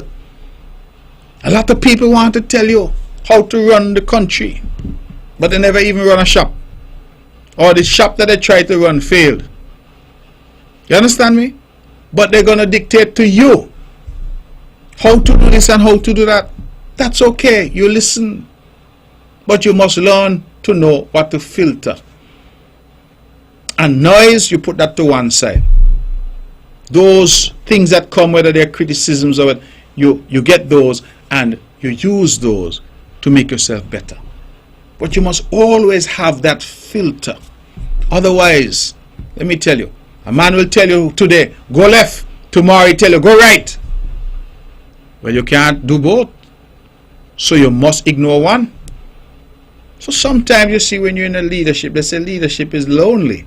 But when you're there, you have all the options in front of you. You must make the best decision. Pray. Ask for God's guidance and wisdom. And make the best decision that you can, guided by the abiding principle of service to the people of Nevis. And that's what we've been trying to do as a party.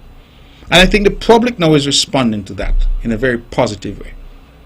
And so I am overjoyed at what I'm seeing in terms of that development. Let's go back to the phones. It is 20 minutes to the hour of 10 o'clock. Good evening. You're on the mark.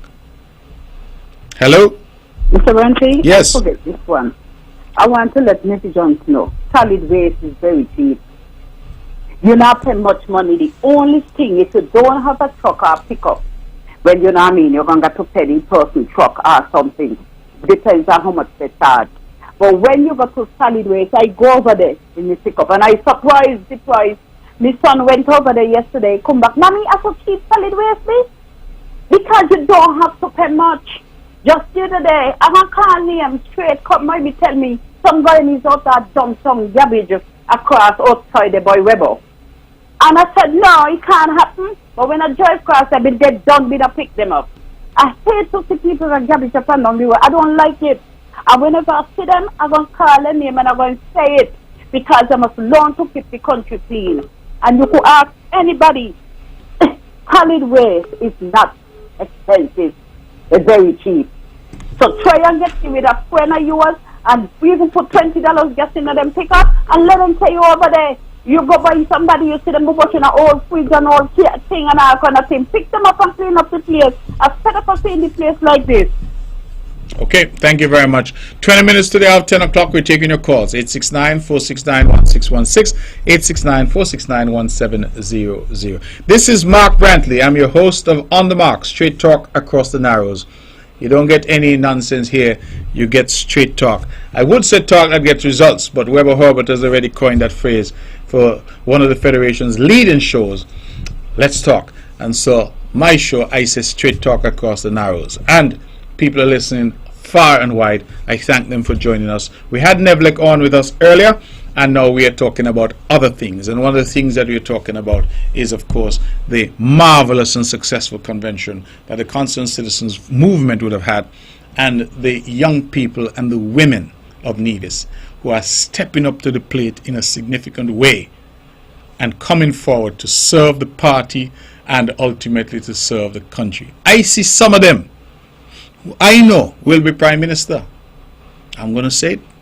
I see some of them who I know will be Prime Minister. I have my eye on a few of them. I don't know if I'll live as long to see it. But I know Premier, Prime Minister, leaders in this country. That is what we are about. We're about developing leaders for the country. And I welcome them all. I welcome them all. I think it is a marvelous day in our country when we can see young people, women, men, people step into the plate. And all who vex about it, I tell them, well, listen, you all are bothered by other things. Because it can't be that you're vexed with young people. So it has to be something else. I don't know what it is. But you can't be upset with young people trying to make a difference in the country. My goodness gracious, we need them. We need them. We need their participation. You know how it used to bother me when I campaign and you talk to young people and they tell you they're not interested in politics. I'm not interested in that. Bother me. Now those same young people are stepping to the plate. Let us nurture, help, develop, encourage. That is our role. Let's go back to the phones. Good evening, you're on the mark. Good night, Mr. Brantley. How are you? I am well, thank you. How are you doing? Oh, yeah, giving God thanks and listening to you. Yes. I listened to your convention on Sunday. I was quite impressed, too. Thank you very much for that. Yeah, no, I have another idea, though, you know. Mm-hmm. How some people feel people's insecurity. You have different ways of dealing with it, right? Mm-hmm. And maybe it's up to the party to organize functions where the youth now begin to interact with the older members. Mm-hmm. You know, could be social events. You could, you should know your people. They could be assigned post to mentor. See what I'm talking about? Yes, I'm listening, caller. Because sometimes what you say may be correct, but it further aggravates their feeling. But why you think? That's a human thing, but no, tell me. I understand. I'm human too. Yes, but help me understand. You're thinking about it. But caller, help me understand. Help me understand. Why would persons feel? It's called insecurity. But why would what are they insecure about? People in a political party, if you can attract people to come into the party, isn't that what you want to do? Yes, but what I'm saying, watch. Yes. These are things up front. No matter who you bring in, if you bring them in first or bring them in last, there are going to be some people who think the party belongs to them too, right? That's why I just stay far from political parties, to tell you the truth. There are some people who think they own the party. They are the gatekeepers. So therefore, give them something to do. It's something they need to do, Other than keep the gate?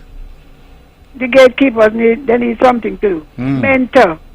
I usually listen to the thing in Jamaica. A lot of the training of the youth I done by older people in the party. Even you could even start up, they could do the youth parliament. Some of the gatekeepers who have had experience, give them a chance to put it to use. so that they feel useful and needed. But there is no in the CCM, I can tell you, there's no effort. Yeah, but you see, how you feel different to how they feel. No, but understand. How they feel is what they Okay, express. I hear you. Now understand me. There's You no understand? there's no effort in the CCM party of displacing anybody or removing anybody. That is not the intent, but it's how people see things. Yes, but what I'm saying They to were you, long enough now. what I'm saying to you is this.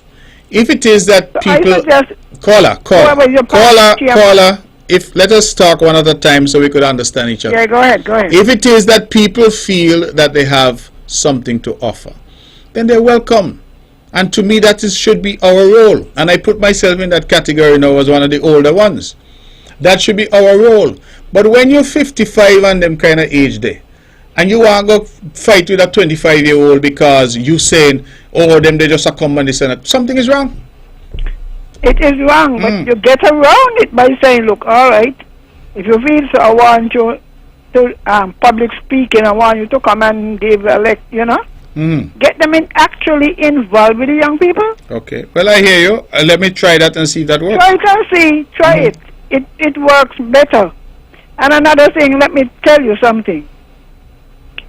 You have been the target of some elements in the opposition. They tried it before the election and they're trying it again. I said, Mr. Brandt is supposed to have enough sense to know. It isn't everybody, they say, it isn't every black man is a brother. You understand? There are some people who are persistent to create this unity. That's their function, Just like how you have some people in the party, you bring in the boy and they don't begin to see the boy as the premier. You understand? The imagination run wild.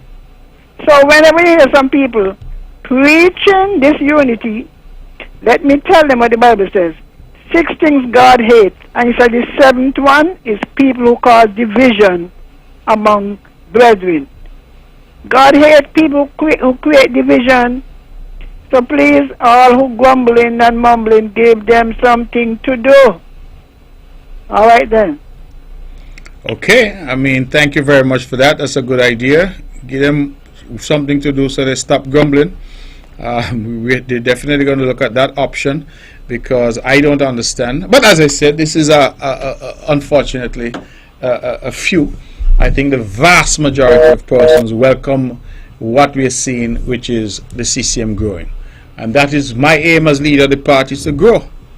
It's to grow. It's to say to people, whether you were hitherto undecided, uninterested, or even opposed, to come.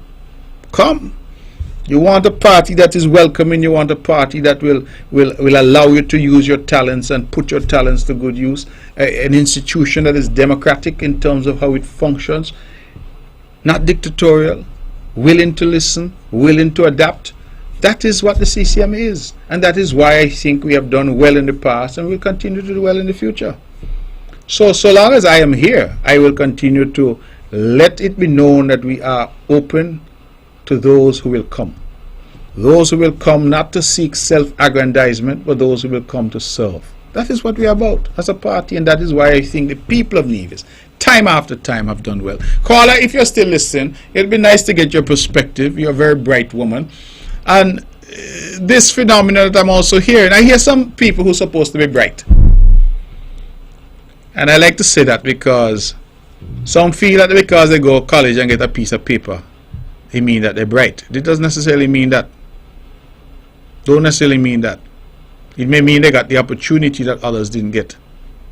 But I hear some people saying this. Hear the talk. CCM good at winning election, but CCM is terrible at governance. Mark Brantley could win election, but Mark Brantley can't govern. And I look at it all the time and I smile. As I like to say, I'm amused and bemused. The reason for that is, well, how you win an election after election after election after election after election and you can't govern?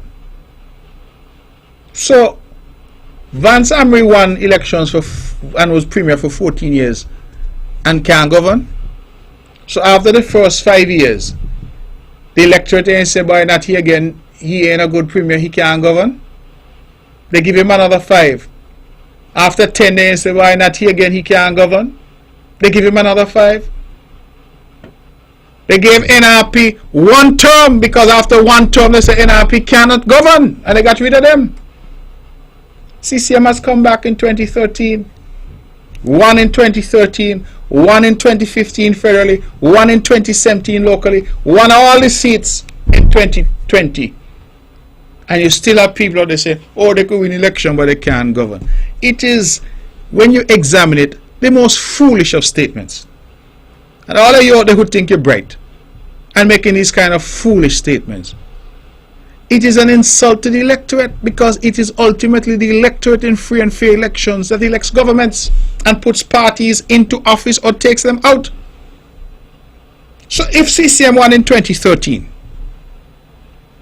and under the leadership of Van Samry in 2013, they say we can't govern. We get to 2017, in 2013, let the record show, CCM won 3 out of 5 local seats. By 2017, we can't govern, but we win 4 under the new leadership of Mark Brantley. 4 out of 5 seats. They say we can't govern. We came in 2015, federal. We won 2 seats. We entered the team unity government. They say we can't govern. But by 2020, the people gave us all 3 seats. Now, it gets to a point, ladies and gentlemen, where when you look at the history of this country, CCM has been at the helm in government for 22 of the last 28 years. But how you get that do if you can't govern? If you're not doing nothing for the country? If the electorate isn't seeing progress? So you're saying the electorate is blind? The electorate is obtuse? That they just go out and vote for people because they could win election? But they don't look at governance? They don't look at, is the country better off? I wish some people would think before they speak and stop pretending to be bright. It's okay to be dunce, you know. You could be dunce and a good runner. You could be dunce and a good cook. You could be dunce and, you know, a lot of things. People have different talents. Brightness might not be your talent. So stop pretending to be and stop chat stupidness. Too many people chatting foolishness in the public sphere and saying things that when examined can't make sense. Can't make sense. Oh, you win every election, but you can't govern. How you winning the election then? So the electorate not looking to see what you have done? How come the people consistently vote for CCM term after term, but the 1 term they gave NRP, they said, no, not you again, and voted them out? And they would have voted them out even quicker if it wasn't for that big black fox down in Cox. So, let us be real, and let us understand what we are saying, and understand logic and good sense before we spout off. Let's go back to the phones. Good evening, you're on the mark. Hello? Oh, it's me again. Yes. Now, stop stressing yourself over some people, you hear me? I sound like I stress I'll into tell you? you something about our political history. We were raised to be dictated to, autocratic leaders. So whenever they come across something that is different, where they themselves have to think, and they themselves have to take part in the development, they feel lost. It's like your mother that used to buy all your clothes, buy all your shoes, you know, buy your lunch, and you're now 18 and you start to work. And then you start to make your own decision, you can't do nothing. This is where we're coming from, you know. I hear people talking about, all they're doing is infrastructure. Anybody with a little bit of common sense would know. Infrastructure promotes economic development. Oh, they're only fixing road and I mean, sometimes as you say, it is deliberate. A lot of what people say is deliberate. It is done to deceive people who they think no less. So sometimes some people maybe you got to learn to just ignore some people rather than stress and debate with them, because you can't convince a fool. The Bible said that. You can't make a fool any wiser. The Bible said even if you beat him, he ain't gonna get no wiser. So maybe ask them, what do you mean by govern? Do you mean dictator too? You mean rule? Mean oppress? Because their definition of govern has to be different to yours and to the rational one. Mm-hmm. So maybe you could help them by explaining to them what govern means. Govern mean order and anybody around. So don't stop stress yourself over them. Okay. Well, If you see they want to be, they're going to keep pushing until you collapse. But no, sometimes, Carla, it's not about stressing, but sometimes, Educate them. sometimes when people say certain things, Your job is to educate. but sometimes people say certain things, it sound good, until you examine it. Yeah, but the people who listen to them, your job. Let me tell you, your job, because they know the objective why they say what they say. Your job is to educate other people who would have heard them. So this is what govern mean. This is not what govern mean. And challenging them, because as you say, if you can't govern, why would anybody keep re-electing you? Well, that is the And what does govern entail? Does it mean dictatorship or autocratic rule? Because this is what they're accustomed to. Okay. Sadly, that's our history from Bratcha come down.